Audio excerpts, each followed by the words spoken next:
अल्हम्दुलिल्लाह अल्हम्दुलिल्लाहिल्लज़ी ज़य्यनन नबिय्यीन बिहबीबिहिल मुस्तफ़ा व मन्ना अलल मुअ्मिनीन बिनबिय्यिहिल मुज्तबा। अस्सलातु वस्सलामु अला सय्यदिना व मौलाना मुहम्मदिन खैरिल वरा व अला आलिहि व अस्हाबिहिल मुतअद्दिबीन बित्तक़वा। अम्मा बअद फ़अऊज़ु बिल्लाहि अस्समीइल अलीम मिनश शैतानिर लईनिर रजीम। बिस्मिल्लाहिर रहमानिर रहीम।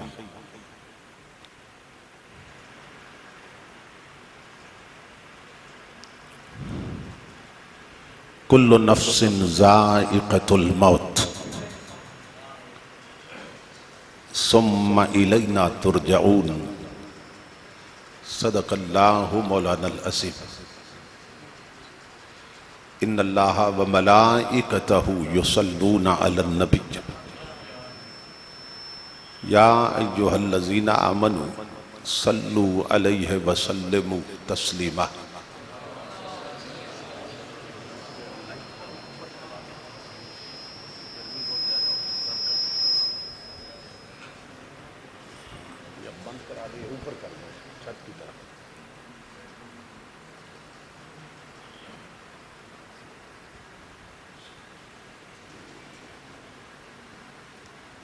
लायके सद एहतराम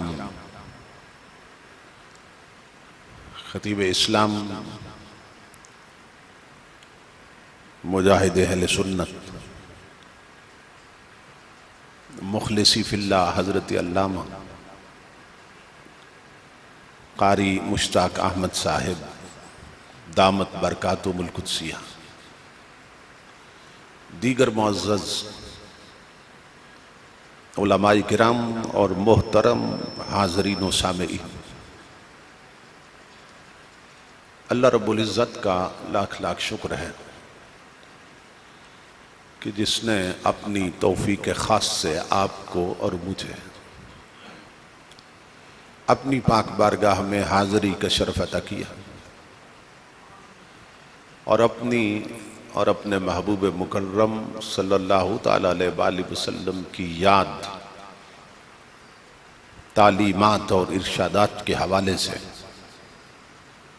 कुछ सुनने और सुनाने के लिए बाहम मिल बैठने की तौफीक अता फरमाई। आज का प्रोग्राम जैसा कि आप हजरात के इल्म में है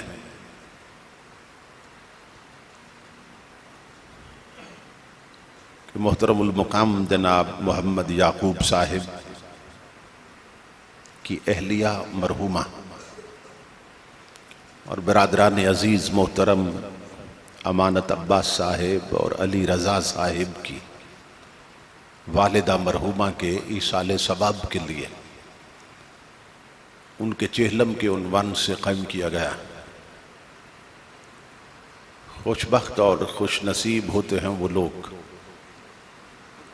कि जिन्हें अल्लाह रब्बुल इज़्ज़त ऐसे पसमानदगान अता करता है, ऐसे लवाहिकीन अता करता है और ऐसे मुतअल्लिकीन अता करता है कि जो उनके इस दुनिया से चले जाने के बाद भी उनकी बख्शिश के लिए और उनके दराजात की बुलंदी के लिए इस तरह की पाकीज़ा मजालिस का इह्तिमाम करते रहते हैं।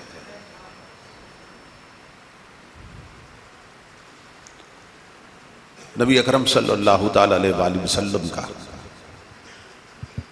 इरशाद गिरामी है, खैरुन नास मन यनफ़उन नास, लोगों में से सबसे बेहतर वो है जो दूसरों को ज़्यादा से ज़्यादा नफ़ा देता है। अब ये नफ़ा देना और नफ़ा पहुँचाना आम है, जो जिंदा हैं उन्हें भी नफ़ा पहुंचाया जा सकता है और जो फौत हो गए उन्हें भी नफ़ा पहुंचाया जा सकता है, क्योंकि हमारा ताल्लुक एक ऐसे दीन कामिल के साथ है कि जिसका ताल्लुक अपने मानने वालों के साथ किसी दुनिया में भी ख़त्म नहीं होता। इस दुनिया में भी वो ताल्लुक कायम रहता है, कब्र में भी कायम रहता है और हशर में भी कायम रहना है। और ईसाले सवाब की ये मजालिस जो कभी कुल शरीफ के उन्वान से कायम की जाती हैं, कभी चेहलम और 40वां के उन्वान से कायम की जाती हैं, कभी बरसी सालाना और उर्स के उन्वानात से कायम की जाती हैं,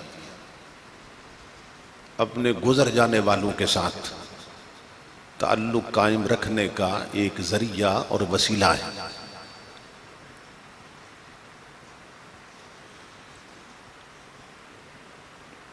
इंसान जब इस दुनिया में आता है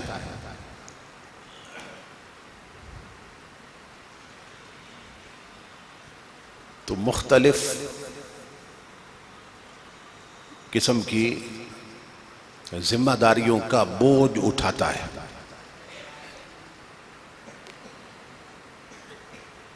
कि उसका ताल्लुक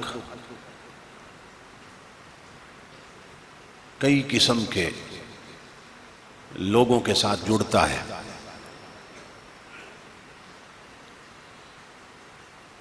और उसके ताल्लुकात की मुख्तलिफ जिहतें होती हैं।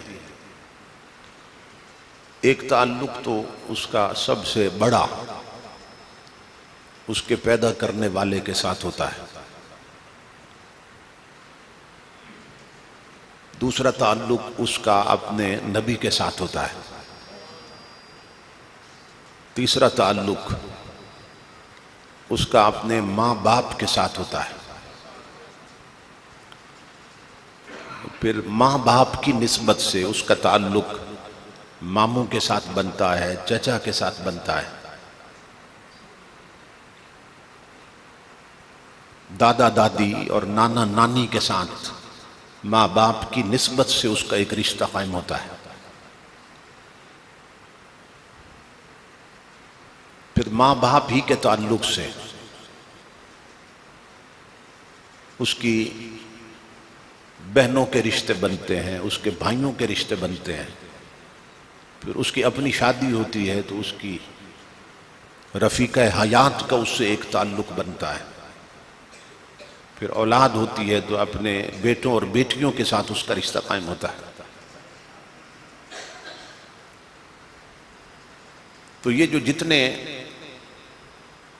ताल्लुकात बढ़ते जाते हैं तो उसकी जिम्मेदारियां भी बढ़ती जाती हैं, उसके फराइज भी बढ़ते जाते हैं।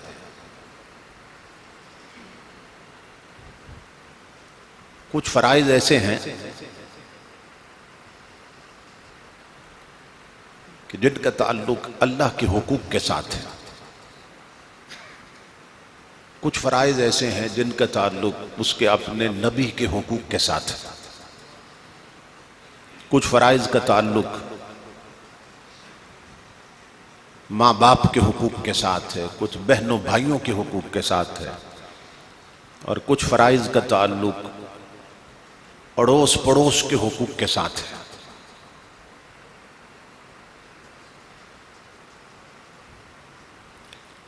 बहुत से रिश्ते इस दुनिया में बनते चले जाते हैं और जो जो रिश्ता बनता है फिर उसके हुकूक भी उस पे वाजिब होते चले जाते हैं।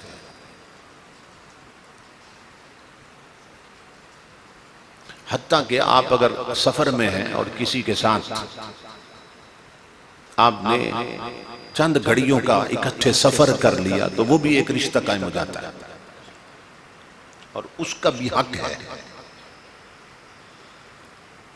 एक सहाबी बयान करते हैं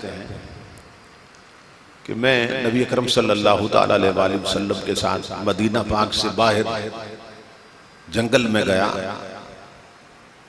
तो नबी अकरम सल्लल्लाहु अलैहि वसल्लम ने मुझे फरमाया कि तुम यहाँ ठहरो, मैं मिसवाक बना के लाता हूँ। मैंने अर्ज किया, या रसूल अल्लाह, ये खिदमत मैं सर अंजाम देता हूँ। आपने फरमाया मैं बना के लाता हूँ। तो हुजूर खुद तशरीफ ले गए और आप 2 मिसवाक बना के लाए। तो उसे अभी कहते हैं कि उनमें से एक मिसवाक थोड़ी सी ना टेढ़ी थी, इतनी अच्छी नहीं थी, और दूसरी साफ सुथरी और बिल्कुल सीधी लकड़ी थी।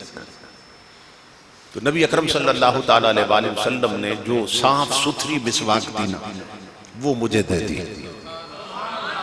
और जो टेढ़ी मेढ़ी थी वो हुजूर ने खुद रख ली, जो इतनी अच्छी नजर नहीं आती। तो मैंने हाथ जोड़े, मैंने अर्ज की, अल्लाह के हबीब, आप रसूल हैं और मैं उम्मती, आप आका हैं और मैं गुलाम, तो ये जो अच्छी मिसवाक है ये आप रख लेते और ये दूसरी मुझे अता फरमा देते। तो नबी अकरम सल्लल्लाहु ताला अलैहि वसल्लम ने फरमाया कि संगत 2 घड़ी की हो फिर भी हक रखती है। संगत 2 घड़ी की हो फिर भी हक रखती है। फरमाया इस वक्त चूंकि मदीने की बड़ी आबादी में से सिर्फ तू ही मेरी संगत में चला है और मेरे साथ जंगल तक आया है, तो मैं उस संगत का हक अदा करते हुए जो अच्छा मिसवाक है वो तुम्हें दे रहा हूं। तो जो जो रिश्ते बनते जाते हैं, ताल्लुकात, तो इंसान की जिम्मेदारियां और फराइज भी बढ़ते जाते हैं। तो माँ बाप के इतने हुकूक हैं औलाद के जिम्मे जो फराइज की शक्ल में है कि उनकी गिनती भी नहीं हो सकती है। 2 जातें हैं कि जिनका हक कभी अदा नहीं होता। एक हमारा खालिक जिसने हमें पैदा किया, और दूसरे हमारे माँ बाप जिनसे उसने हमें पैदा किया। यानी हमारा बनाने वाला कौन है? अल्लाह है, मगर उसने बनाया किससे? माँ बाप से।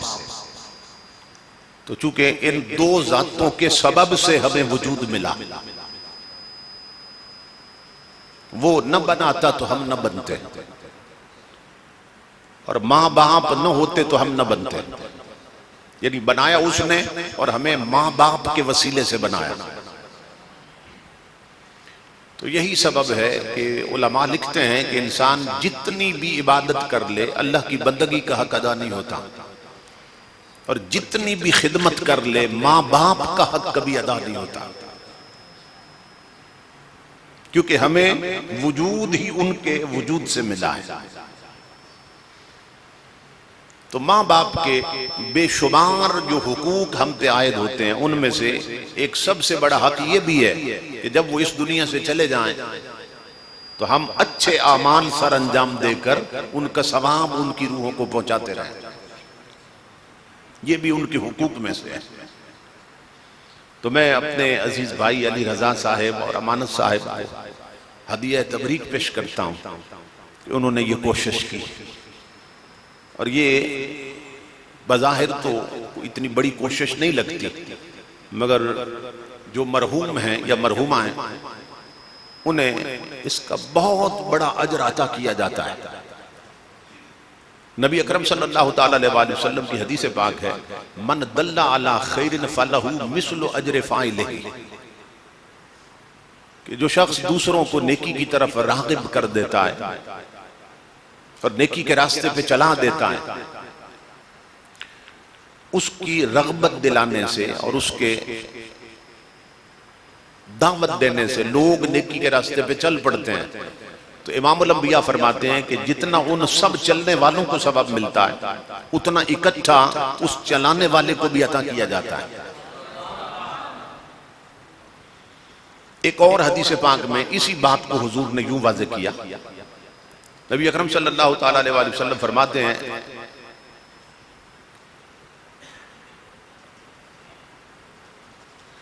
कि जो शख्स दूसरों को नेकी की तरगीब देता है और नेकी के रास्ते पे चलने के लिए उन्हें तबलीग करता है, और उसके समझाने पर कोई शख्स नेकी के रास्ते पे चल पड़ता है, तो जिंदगी भर उस शख्स ने जितनी नेकियां की जो समझाने पे चला था, तो इमामुल अंबिया फरमाते हैं जितना उसे सवाब मिला ना, वो इकट्ठा उसे भी मिलता रहा कि जिसने उसे इस रास्ते पे चलाया था।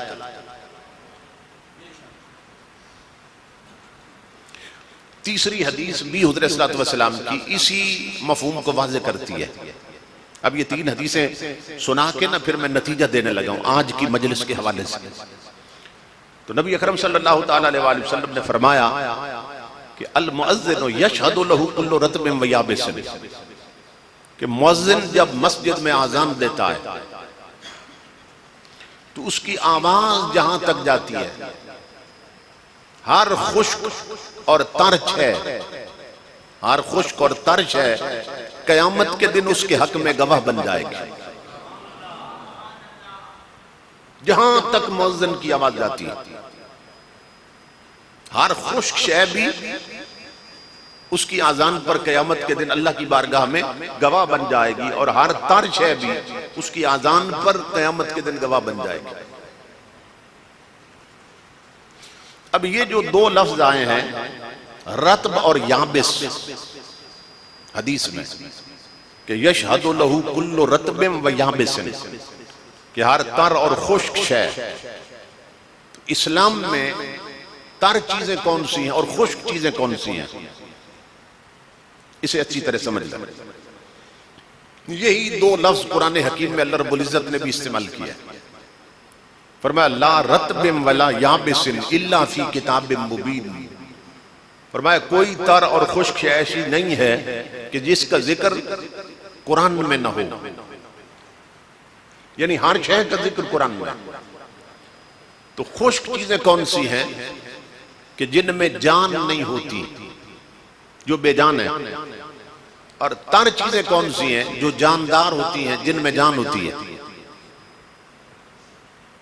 ये इस्लाम में तसव्वुर है तरीका और खुश्की का, कि खुश्की मौत की अलामत होती है और तरी जिंदगी की अलामत होती है। तो नबी अकरम सल्लल्लाहु ताला अलैहि वसल्लम फरमाते हैं कि मुअज्जिन जब आजान देता है, उसकी आजान की आवाज जहां तक जाती है, तो कयामत के दिन वो चीजें भी उसके हक में गवाही देंगी कि जिनमें जान थी, और उसकी आजान पर कयामत के दिन वो भी गवाही देंगी जिनमें जान नहीं थी।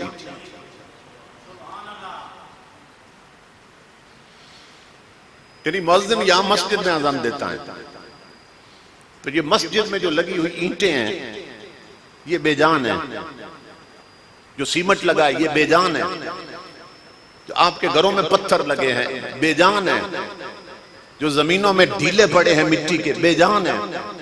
तो इमामुल अंबिया फरमाते हैं जितनी बेजान चीजें हैं वो कयामत के दिन उस मुअज्जिन की आजान पर अल्लाह की बारगाह में गवाही देंगी। मिट्टी के ढीले गवाही देंगे, पत्थर गवाही देंगे, ईंटें गवाही देंगी। ये हदीस मैंने आपको पढ़ के सुना दी। और जितनी जानदार चीजें हैं वो भी गवाही देंगी।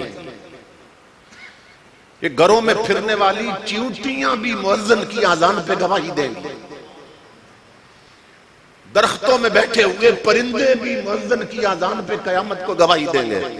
जितनी जानदार चीजें हैं और जितनी बेजान चीजें हैं वो भी गवाही देंगी। ये बात मैं इसलिए समझा रहा हूं थोड़ी तफसील के साथ कि एक नुक्ता आपको समझाने लगा हूं इसके ज़िमन में। वो ये है कि बाज लोगों का तसव्वुर ये है और कंसेप्ट ये है कि नबी वली मर के मिट्टी हो जाते हैं, माज़अल्लाह अस्तग़फिरुल्लाह। अब दलील ये देते हैं कि वो तो मिट्टी हो गए, तो क्या मिट्टी भी सुनती है कि तुम वलियों नबियों को जो पुकारते हो उनके मरने के बाद और वफात के बाद, तो वो तो कब्रों में मिट्टी हो गए, तो क्या मिट्टी भी सुनती है? यही दलील देते हैं ना, उन्हें तो मिट्टी खा ली तो मिट्टी भी सुनती। तो मैं आपको हुजूर की हदीस पढ़ के सुना चुका हूं। इमामुल अंबिया फरमाते हैं कि मुअज्जिन की आजान मिट्टी भी सुनती है, मुअज्जिन की आजान पत्थर भी सुनते हैं, मुअज्जिन की आजान ईंटें भी सुनती हैं,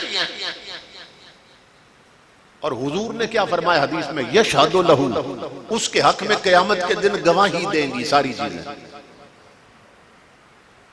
तो हमारी अक्ल इसी पे अड़ी बैठी थी कि मिट्टी सुनती नहीं है। इमाम अल-अंबिया फरमाते हैं गवाही देगी अल्लाह की बारगाह में।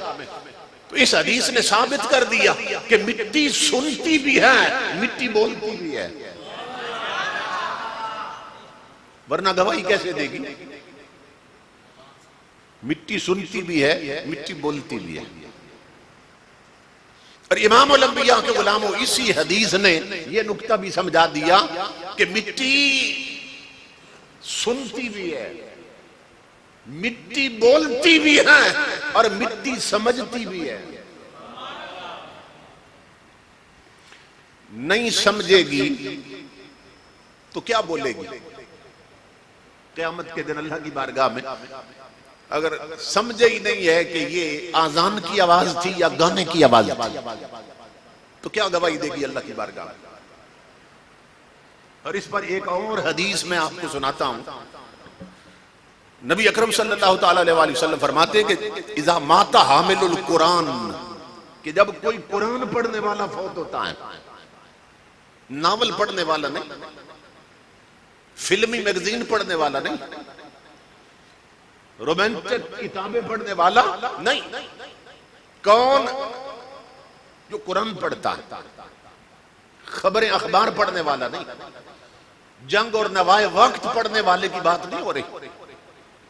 उसकी अजमत हुजूर बयान कर रहे हैं कि जो अल्लाह का कुरान पढ़ता है। इमाम अल-अंबिया फरमाते हैं जब वो फौत होता है, उसका जनाजा पढ़कर उसकी मैयत उठा के उसकी कब्र की तरफ ले जा रहे होते हैं, तो अभी वो कब्र में नहीं रखा जाता कि अल्लाह रब्बुल इज्जत की कब्र की मिट्टी को आवाज आती है। अब मैं हदीस पढ़ने लगा। अल्लाह रब्बुल इज्जत जिस कब्र में अभी उतरना उसने, जिसने कुरान पढ़ा जिंदगी भर, अब उस मिट्टी को अल्लाह क्या फरमा रहा है? अल्लाह फरमाता ला ताकुली लहमहू, ऐ कब्र की मिट्टी खबरदार, जो तेरे अंदर आ रहा है इसका जिस्म नहीं खाना, खबरदार इसका जिस्म नहीं खाना।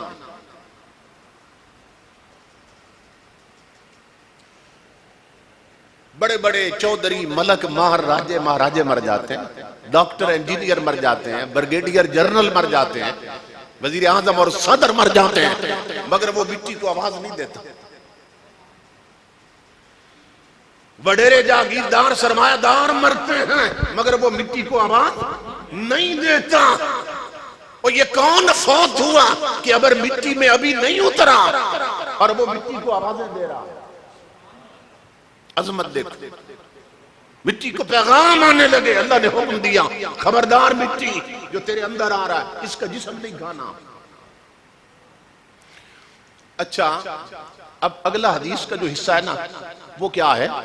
हुज़ूर सल्लल्लाहु अलैहि वसल्लम फरमाते हैं कि अल्लाह जब फरमाता है ना कब्र की मिट्टी ये जो आ रहा है इसका जिस्म नहीं खाना, अल्लाह ने नाम नहीं लिया कि फलां बंदा आ रहा है, अल्लाह ने उसका तारुफ नहीं करवाया कौन आ रहा है, सिर्फ फरमाया कि ला ताकुली लहमहू, ये जो आ रहा है ना इसका जिस्म नहीं खाना। अब चाहिए ये था कि कब्र की मिट्टी पलट के अल्लाह को जवाब देती कि मौला तेरा हुक्म आ गया, अब मुझे मालूम हो गया कि मेरे अंदर जो आ रहा है ना तेरा कोई प्यारा है, तेरा कोई करीबी मुकर्रम बंदा है, कोई साले और नेक बंदा है। अब तेरे इस हुक्म के बाद मुझे पता चल गया कि इसका जिस्म नहीं खाना। मगर वो मिट्टी जवाब ये नहीं देती है, जो जवाब बनता है वो नहीं देती है। मिट्टी क्या कहती है अल्लाह को? ये भी हदीस में मैं पढ़ने लगा। मिट्टी कहती है कैफा कुल्लु लहमहु व कलामु का फी जौफी, ओ मेरे रब मैं इसका जिस्म खा कैसे सकती हूँ जिसके सीने में तेरा कुरान रहता था।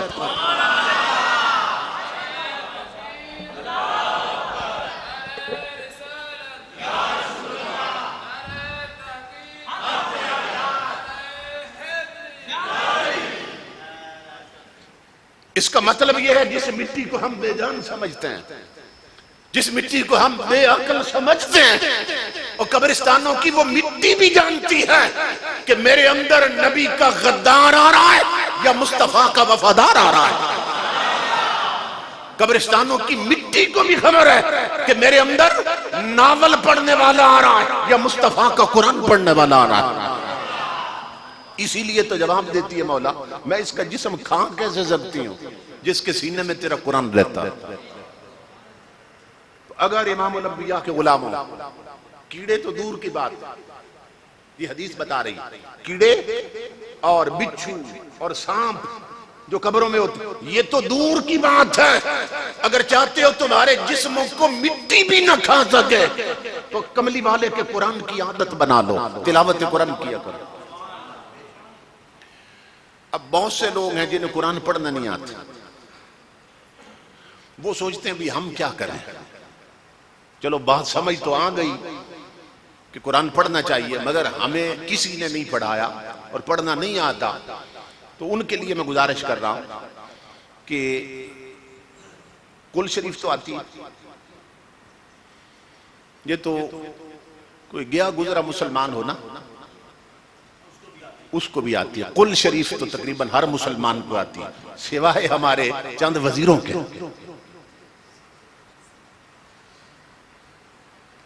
शहबाज शरीफ को सूरह कौसर नहीं आई, एतजाज एहसन को और उसको जरदारी को और शैतान मलिक को कुल शरीफ भी नहीं आई।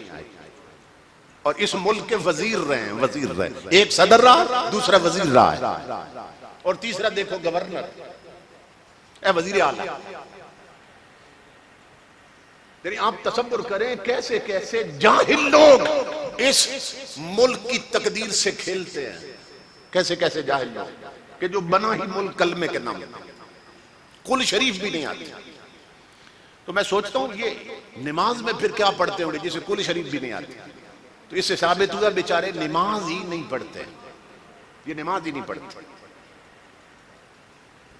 इस मुल्क का नसीब के कैसे कैसे लोग मुसल्लत हो गए। तो इमाम उल अंबिया के गुलाम हो, तो कुल शरीफ तो अक्सर लोगों को आती है ना। अब जिन्हें कुरान नहीं पढ़ना आता मगर कुल शरीफ उन्हें याद है, तो उनके लिए ये मैं गुजारिश कर रहा हूं कि वो रोजाना तिलावत की नीयत से, अब उनकी अपनी मर्जी है, 10 बार कुल शरीफ पढ़ लें, 50 बार पढ़ लें, 100 बार पढ़ लें, 200 बार पढ़ लें, वो 1000 बार पढ़ लें, मगर नियत करें कि मैं कुरान की तिलावत कर रहा हूं। तो अल्लाह की इज्जत की कसम उन्हें भी तिलावत कुरान का ही सवाब अता किया जाएगा। तो बड़ा आसान काम है।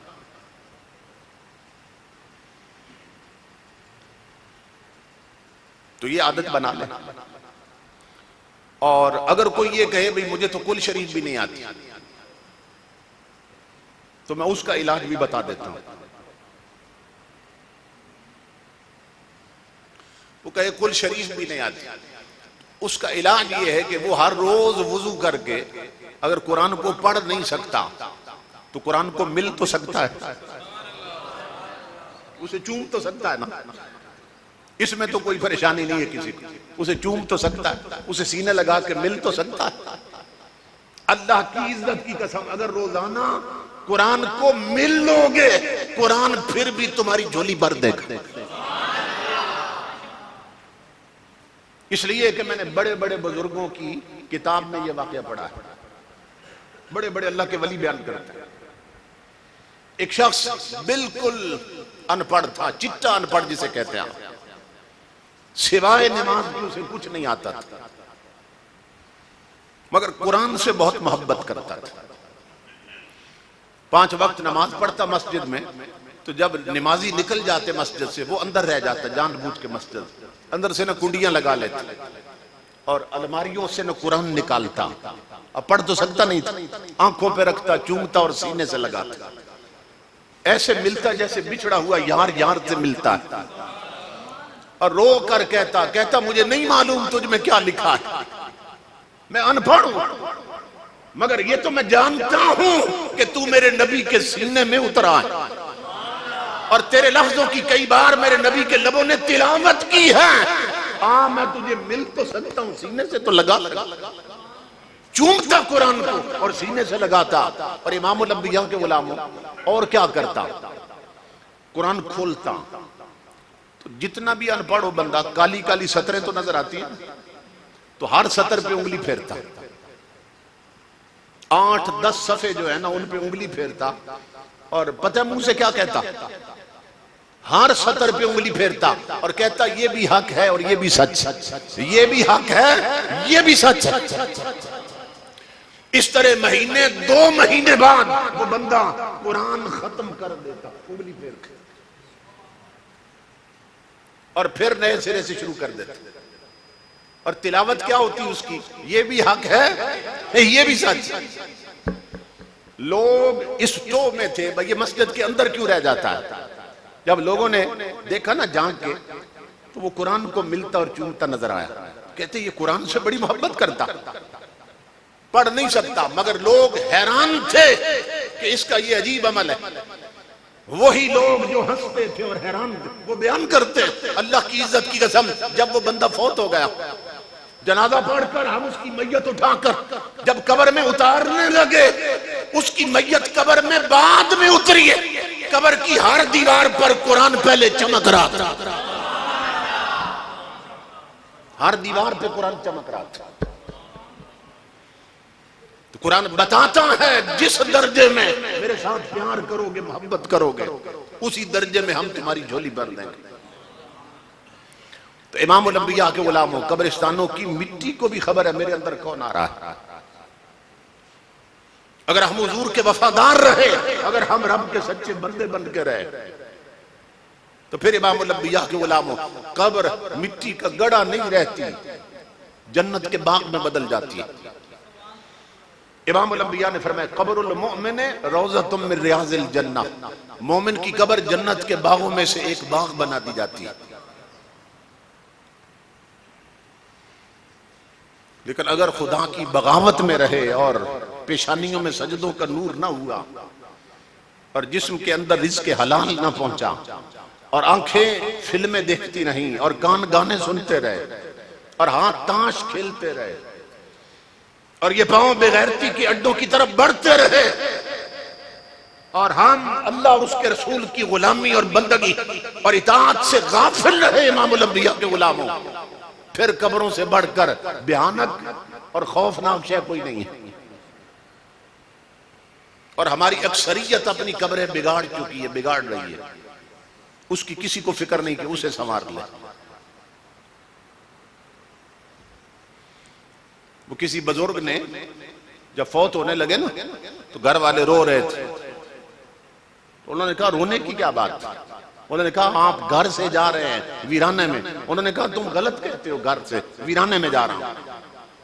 उन्होंने बड़ी खूबसूरत बात की, वो कहते हैं लोग कितने पागल हैं कि नकली घर को घर कहें और असली घर को गोर। पागल लोग, जहां कुछ साल रहना है उसे घर कहते हैं, जहां कई सदियां रहना है उसे गोर कहते हैं। कि नकली घर को घर कहें और असली घर को गोर। और कहने लगे हम तो अपने घर चले और लोग मचाएं शोर, असल घर वो है, असल ठिकाना वो है। ये तो सब मुसाफिर खाने हैं इमामुल अंबिया के गुलामों। एक बादशाह ने बहुत कीमती महल बनवाया और बनाने वालों को ना उसने पहले कहा कि जितना पैसा लगे मैं दूंगा, मगर मेरा ऐसा महल बनाओ कि उस महल की किसी जगह पे कोई उंगली ना उठा सके कि इसमें ये ऐब रह गया, ये कमी रह गई। कई साल लग गए उस महल की तामीर में, हजारों मजदूर और मिस्त्री शामिल हुए और उन्होंने एक से एक बढ़कर ना कीमती चीज उसमें लगा दी। फिर जब महल तैयार हो गया तो बादशाह ने सबको दावत आम दे दी, खाना भी खाओ और मेरा महल देखो और बताओ कोई शख्स इसमें नक्स क्या और ऐब क्या है, कोई ऐब निकाले। मगर जो भी आए वो उंगलियां चुबाने लग जाए, आंखें फटी की फटी रह जाए कि इतना हसीन महल, इतनी कीमती। चीजें इसमें इस्तेमाल हुई, सब जो थे सब तारीफ करने लगे। बादशाह खुश हुआ कि मेरे महल में कोई ऐब नहीं है, ऐसा महल मैंने बनवा लिया। इमामुल अंबिया के गुलामों, जब सारे तारीफ कर चुके, थोड़ी देर गुजरी, फटे कपड़ों में एक फकीर भी आ गया महल में। फकीर ने देखा महल को, उसकी पेशानी पे बल पड़ गए। बाकी कुछ हो रहे, फकीर परेशान हो रहा था। बादशाह ने कहा, फकीर साहब, मेरे महल में आपको कोई ऐब नजर आता है? दुनिया हंस रही है और तू परेशान है, क्या सबब है, क्यों परेशान? फकीर ने कहा, तेरे महल में दो बड़े ऐब है, दो बड़े ऐब, दो ऐब। गौर से सुनना। बादशाह हैरान हो गया, उसने कहा, किसी को ऐब नजर नहीं आए, तुझे नजर आ गए? जल्दी बता कौन से ऐब हैं? फकीर कहने लगा, दो ऐब हैं इस महल में। एक ऐब ये कि ये महल हमेशा नहीं रहेगा, एक ऐब ये है, और दूसरा ऐब ये है कि इस महल में तू हमेशा नहीं रहेगा। एक ये महल हमेशा नहीं रहेगा, दूसरा तू इस महल में हमेशा नहीं रहेगा। तो ये हकीकत है।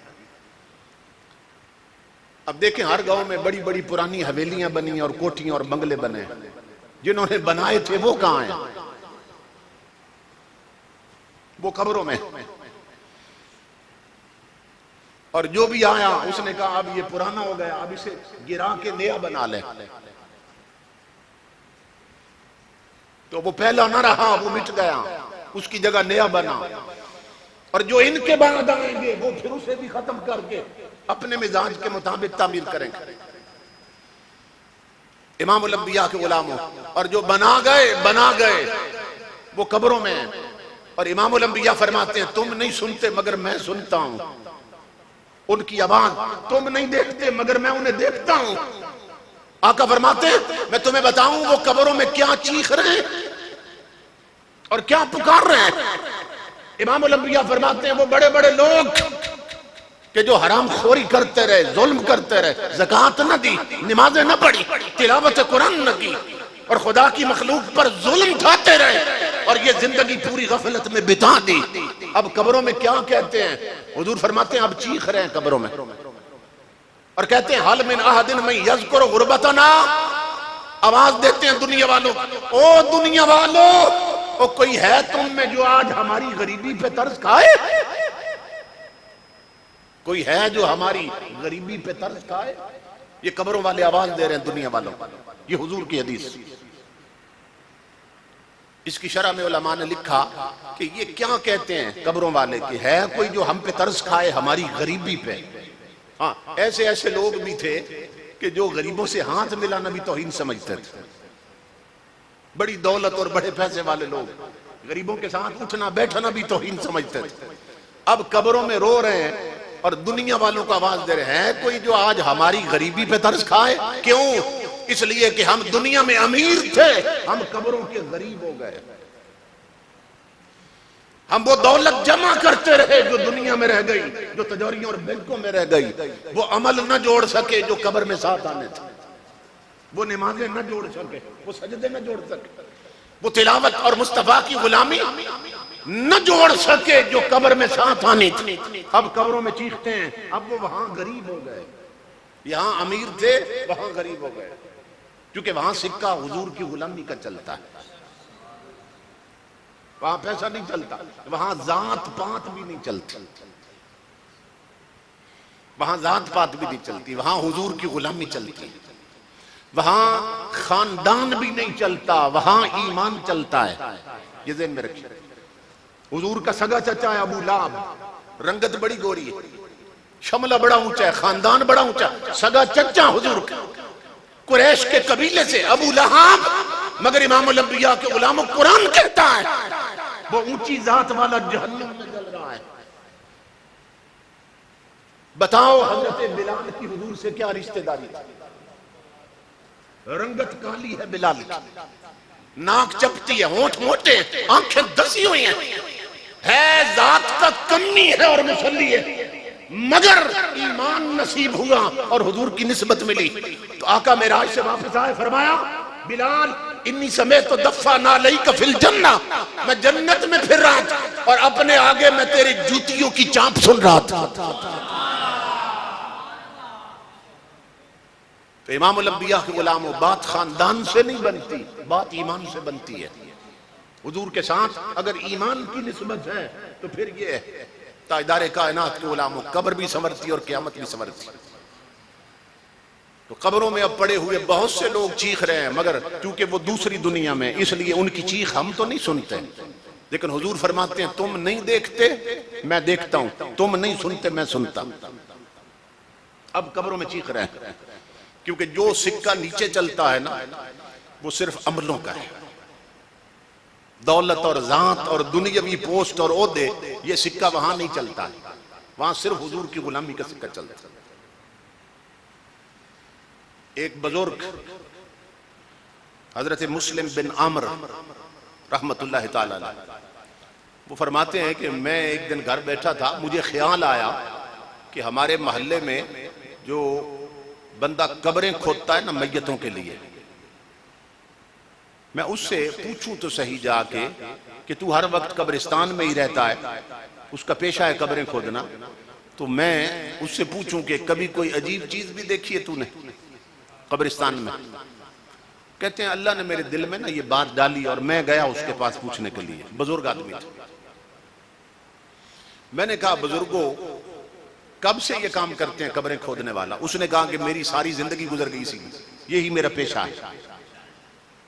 मैं कब्रें तैयार करके ना दो चार रख देता हूं, फिर जिनका कोई फौत हो जाए आके मुझसे कब्र खरीद लेते हैं, मेरी मजदूरी मुझे मिल जाती है और इसी से मेरा गुजारा होता है।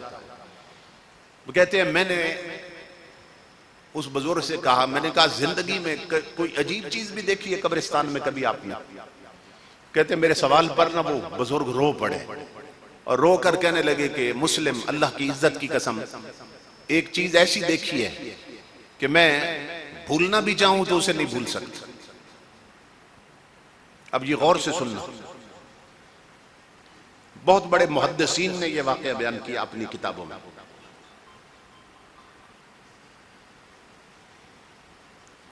वो कहता है कि मैं 2 कब्रें तैयार कर चुका था कब्रिस्तान में और तीसरी कब्र में खोदने लगा, उसको शुरू किया मैंने। इरादा था कि 3 कब्रें तैयार करके ना फिर थोड़ा सा दम लेता हूं और आराम करता हूं। वो बाबा कहता है कि जब मैंने तीसरी कब्र शुरू की ना खोदना, उससे मुझे तपश आने लग गई उस कब्र से। पहली 2 से नहीं आई, मगर तीसरी कब्र से मुझे सेक आने लग गया, तपश और हिद्दत महसूस होने लग गई कि मैं पसीने में भीग गया, इतनी गर्मी लगी मुझे। कहते हैं उस कब्र के किनारे पे ना एक झाड़ी थी, उस पर मैंने कपड़ा डाल के ना साया सा कर लिया। मैंने कहा जैसे तैसे है, ये कब्र भी मैं मुकम्मल ही करूं। खैर उसे भी मैंने मुकम्मल किया। अब दूर एक दरख्त था, वहां उसके साये में मैं बैठा हुआ अपने गाहक का मुंतजिर था कि मेरा गाहक कब लगता है। वो कहता है मैंने देखा कि आसमान से 2 घोड़ा सवार उतरे हैं, नूरी सवारी पे, लिबास भी नूर का है, जिस्म भी नूरानी है। 2 सवार उतरे आसमानों से, उनमें से उतर कर ना घोड़े से दोनों आ गए जो पहली कब्र मैंने खोदी थी। एक सर की तरफ, दूसरा पांव की तरफ खड़ा हो गया। जो सर की तरफ खड़ा था वो उस पांव वाले से कहने लगा लिखो इस कब्र के बारे में। उसने कलम और कागज निकाला। उसने कहा क्या लिखूं?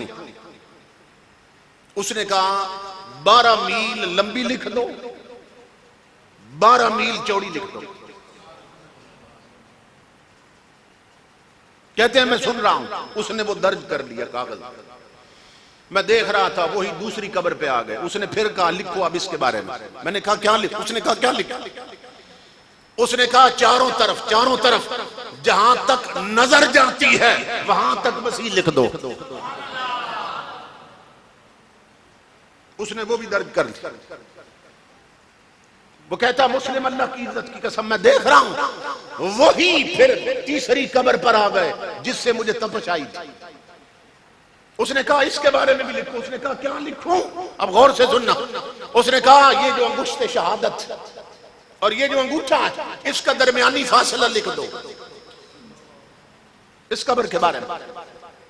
बस इतना फासला, इतना इसकी कब्र लिख दो। उसने वो भी दर्द कर ली। वो जिस सवारी पे आए थे बैठे फिर आसमानों में गायब हो गए। अब मैं दरख्त के नीचे बैठा मुंतजिर था कि अब इन कब्रों में कौन कौन आता है। कहता मुस्लिम कुछ वक्त गुजरा, एक जनाजा आया। उस जनाजे में 4 बंदे वो थे, 4 बंदे जिन्होंने जनाजा उठाया था और 5 बंदे साथ थे, 5-6 बंदे साथ, 7वां 8वां कोई बंदा नहीं था। बस ये थोड़े से बंदे साथ। उन्होंने पहली कब्र मुझसे खरीद ली। मैं हैरान हुआ। मैंने कहा ये कौन फौत हो गया? इतने थोड़े बंदे आए हैं जनाजा पढ़ने कि 4 वो हैं जिन्होंने उठाया और 5 बंदे साथ। ये कौन फौत हो गया? किसके लिए कब्र खरीदी? वो कहने लगे ये हमारे मोहल्ले का सबसे गरीब आदमी है और इतना गरीब था कि इसकी गुर्बत के सबब इसका जनाजा पढ़ने भी कोई नहीं आया। गरीबों के कौन पढ़ता? जनाजे की भी ना बाजियां बन गई हैं, बाजियां बन गई कि मेरे मरे थे तो ये पढ़ने आए थे, अब इनका मरा है तो मैं भी पढ़ा हूं। जनाजे को जनाजा समझ के कोई नहीं पढ़ता, अदले का बदला समझ के तो पढ़ते हैं। और सियासी लीडर तो अपनी सियासत के लिए पढ़ते हैं। उनमें तो कई ऐसे भी बगैर वुजू के भी पढ़ लेते हैं क्योंकि मकसद उनके वोट पक्के रखने हैं। तो इमाम अल अंबिया के गुलामों, वो बाबा कहता है मुझे वो कहने लगे जिन्होंने पहली कब्र खरीदी थी, उन्होंने कहा ये इतना गरीब था कि इसके कफन दफन के लिए भी हमने मिल के चंदा किया है और उसी चंदे से तुझे कब्र की मजदूरी दी है। इतना गरीब आदमी था वो। बाबा कहता है कि मैंने पैसे वापस कर दिए। मैंने कहा इसकी कब्र की मजदूरी मैं नहीं लूंगा क्योंकि मैं जान चुका था ये कोई रब का प्यारा आया है कि जिसे 12 मील लंबी मिल रही है, 12 मील चौड़ी मिल रही है। मैंने पैसे वापस कर दिए। वो कब्र में दफन करके चले गए। अब मैं मुंतजिर था कि दूसरी में कौन आता है। कहते अल्लाह की इज्जत की कसम कुछ वक्त गुजरा, एक और जनाजा आ गया और उस जनाजे में मैं हैरान हो गया। उन्होंने दूसरी कब्र खरीदी मुझसे। और बंदे कितने थे उस जनाजे में? सिर्फ वो 4 बंदे थे जिन्होंने जनाजा उठाया, 5वां बंदे ही कोई नहीं थे। मैं हैरान हुआ। मैंने कहा इतने थोड़े बंदे जनाजा पढ़ने आए और ये कौन मरा है? वो कहने लगे ये हम भी नहीं जानते ये कौन है। ये सुनना गौर, हम भी नहीं जानते ये कौन है। ये कोई मुसाफिर है जो परदेश में मर गया है और हमने मुसलमान भाई समझकर चंदा करके इसके कफन दफन का किया। हम नहीं जानते ये कौन है। ये कोई मुसाफिर सफर में मरा है। तो बाबा कहता है मैं बोल पड़ा तुम तो नहीं जानते कौन है मगर मैं जानता हूं ये कौन है। ये मोहम्मद अरबी का कोई सच्चा गुलाम आया है। ये रब का कोई खरा बंदा आया जिसे इतनी वसी मिल रही है कि हद नजर तक वसी। मैंने उसके पैसे भी वापस कर दिए क्योंकि मैं जान चुका था ये दोनों रब के कोई वली आए हैं। कहता है वो दफन करके चले गए। अल्लाह की इज्जत की कसम अब तीसरी कब्र का मुझे शदीद इंतजार। अब कौन आता? तीसरी में कौन आता? अब गौर से सुनना। कहते हैं कुछ वक्त गुजरा, एक जनाजा आ रहा था। जनाजा क्या था? पीछे बंदों का सैलाब, बंदों का सैलाब था पीछे जनाजे। बड़े बड़े चौधरी, मलक मार, राजे महाराजे, नाजम, MNA, MPA, वजीर, डॉक्टर, जितने भी मुख्तलिफ शोबाए जिंदगी से मुताल्लिकीन हैं वो सब उस जनाजे के साथ। और जनाजे पर वेलवेट की चादर पड़ी थी, मखमल की चादर, और ऊपर फूल रखे थे। उन्होंने आकर तीसरी कब्र मुझसे खरीद ली। ये गौर से सुनना। हम बड़े जनाजे देख के भी धोखा खा जाते हैं। तीसरी कब्र मुझसे खरीद ली मैंने एक बंदे को अलग किया, मैंने कहा तो ये कौन मर गया, किसके लिए ये कब्र खरीदी है? अल्लाह की इज्जत की कसम, वो बंदा कहने लगा ये एक वडेरे की बेगम मर गई है, ये एक अमीर की बीवी मरी है, ये कब्र उसके लिए खरीदी है। मैंने पूछा इनके घर का माहौल कैसा था, ये औरत कैसी थी? वो बंदा कहने लगा इनके घर में दौलत तो थी मगर कमली वाले की शरीयत नहीं थी। ये जैसी खुद बेनमाज थी इसी तरह इसकी सहेलियां थी, और इन्हें दौलत ने ही रब रसूल का बागी बनाया हुआ था। ये जालिम साहिब निशान थे मगर ज़कात नहीं देते थे, ये सांप बन के दौलत पर बैठे थे और जुल्म खाते थे रब की मखलूक पर। इनके घर में शरीयत न थी, दौलत बहुत थी। वो बाबा कहता है मुस्लिम उस दिन से मेरा कांटा भी बदल गया, और मुझे ये बात समझ आ गई कि यहाँ कब्रिस्तानों में नीचे जमीन के अंदर यहाँ दौलत नहीं चलती, मुस्तफा की गुलामी चलती है।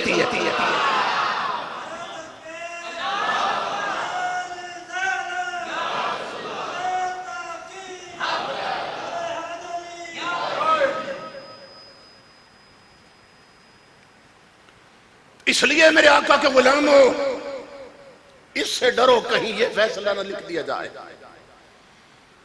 अड्डों और होटलों पे ताश खेलते हुए और दारों में ताश खेलते हुए नमाजें छोड़ने वालों, इस फैसले से डरो कहीं तुम्हारी कब्र का ये फैसला न लिख दिया जाए। घरों में टीवी पर ड्रामे देखते हुए नमाजें छोड़ने वाली माओ बहनों बेटियों डरो तुम्हारे लिए कहीं ये फैसला न कर दिया जाए। टच मोबाइलों पे फिल्में देखते हुए और क्रिकेट मैच के लिए जुमे छोड़ने वाले जवानों, इस फैसले से डरो कहीं तुम्हारी कब्र का ये फैसला न कर दिया जाए। दूध में पानी मिलाने वालों और भाइयों की जमीनें दबाने वालों और मिलावट वाला माल बेचने वालों और हरामखोर अफसरों और बददियानत ताजरों और रब और रसूल के बागी हुक्मरानों, डरो उस वक्त से तुम्हारा कहीं ये फैसला न लिख दिया जाए, क्योंकि हर कोई कब्र की वादी में उतरने वाला है। इस टिकटिकी से बच नहीं सकते। कोई है जो मरने से बच सके, मौत से बच सके? तो जब बच नहीं सकते इस टिकटिकी और इस मरहले से, तो फिर क्यों ना कब्रों की तैयारी की जाए।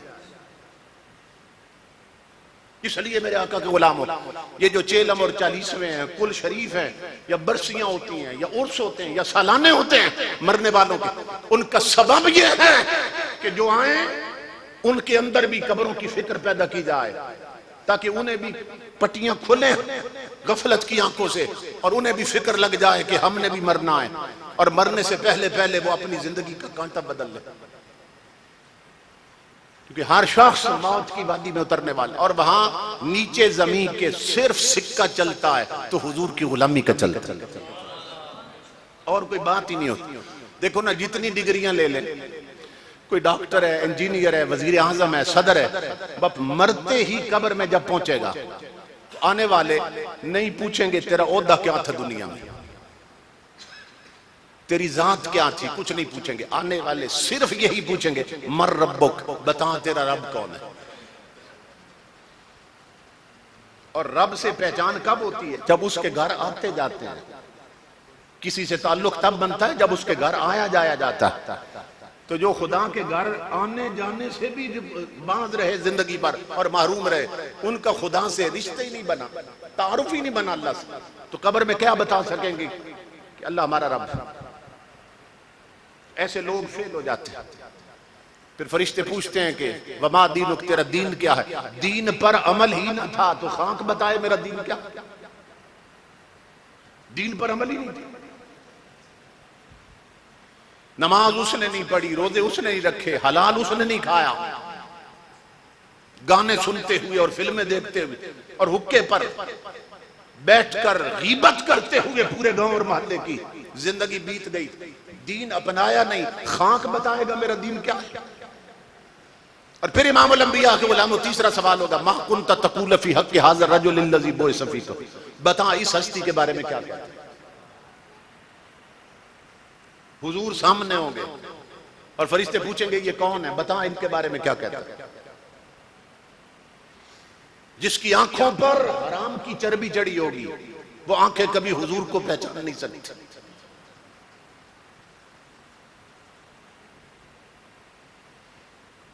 क्योंकि आंखें वो पहचानती हैं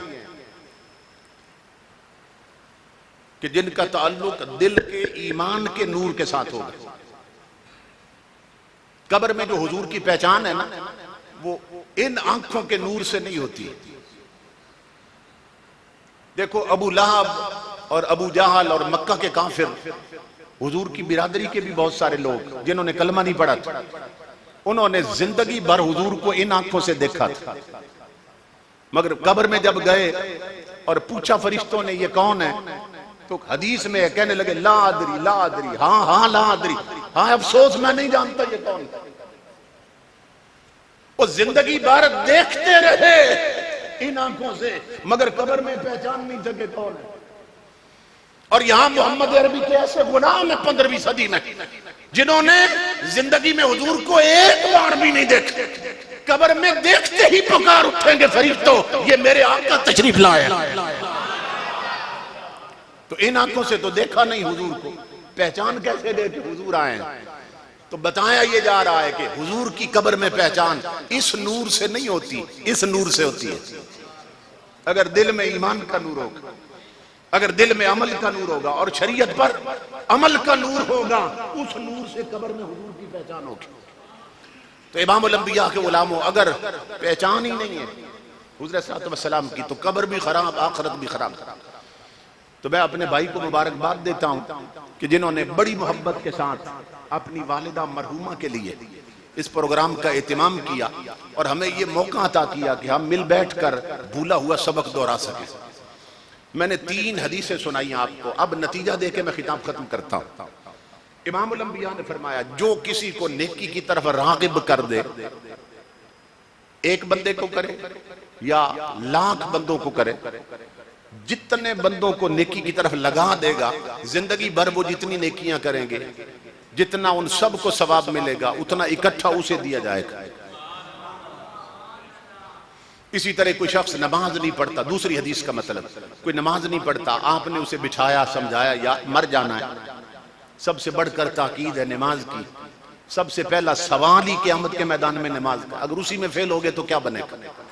आपके समझाने पर वो बंदा नमाजी बन गया, अब जिंदगी भर उसने फर्ज अपने पढ़े, मगर जितना उसे सवाब उतना ही आपको भी मिलता रहा, क्योंकि आपने उसे चलाया था इस रास्ते पर।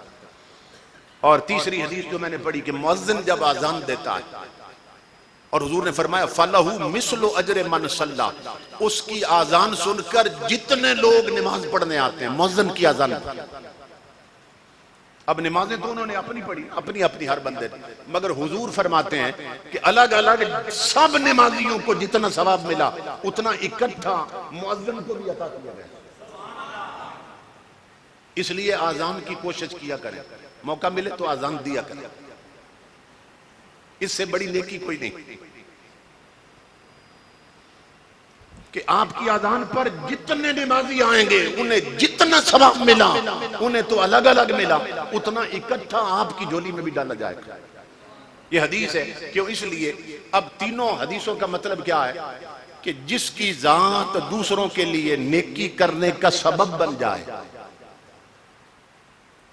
उसको भी उतना ही देते हैं जितना उन सब को देते हैं। ये तीनों हदीसें एक ही बात समझा रही।